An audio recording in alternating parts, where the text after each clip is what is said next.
کبھی ایسا محسوس ہوتا ہے کہ ایک قدم آگے بڑھایا اور دو قدم پیچھے ہٹ گئے، خاص طور پر جب کوئی اچھی عادت اپنانے کی کوشش کر رہے ہوں، جم جانے کا پکا ارادہ ہو یا روز کتاب پڑھنے کا۔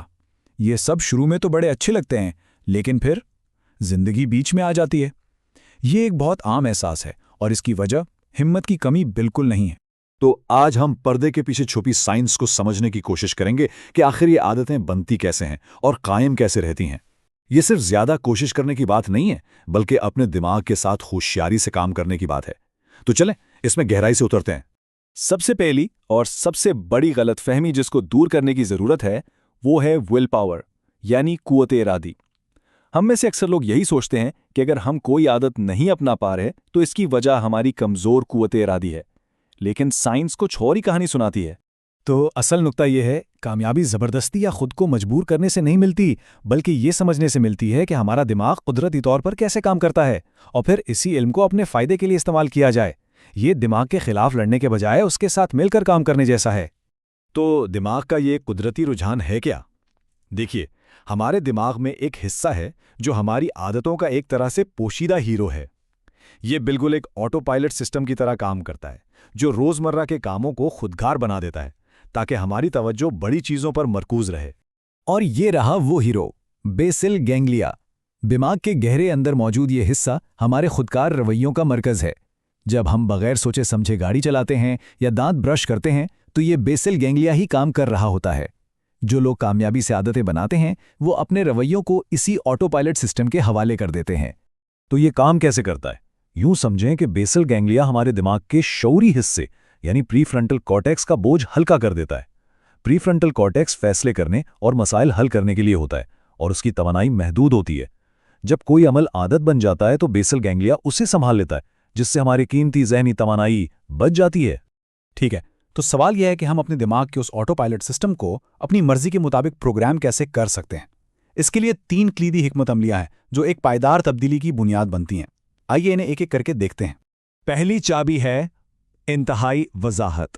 میں زیادہ ورزش کرنا چاہتا ہوں جیسے مبہم اہداف دماغ کو کوئی واضح ہدایت نہیں دیتے۔ دماغ کو ایک جی پی ایس کی طرح سمجھیں، اسے ایک مخصوص پتہ چاہیے، نہ کہ صرف ایک عمومی علاقہ۔ جب یہ طے ہو جاتا ہے کہ کب، کہاں اور کیسے کوئی کام کرنا ہے تو دماغ میں ایک نیا اعصابی راستہ بننا شروع ہو جاتا ہے۔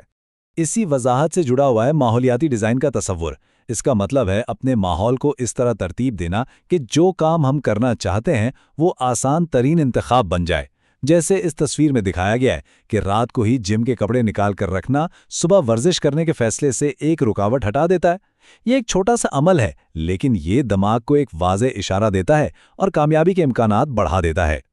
وضاحت پیدا کرنے کا ایک اور طاقتور طریقہ ہے اگر تو منصوبہ بندی۔ یہ ایک بہت سادہ فارمولہ ہے، اگر یہ صورتحال ہو تو میں یہ عمل کروں گا۔ مثال کے طور پر، اگر شام کے 5 بجے ہیں تو میں اپنے ورزش کے کپڑے پہن لوں گا۔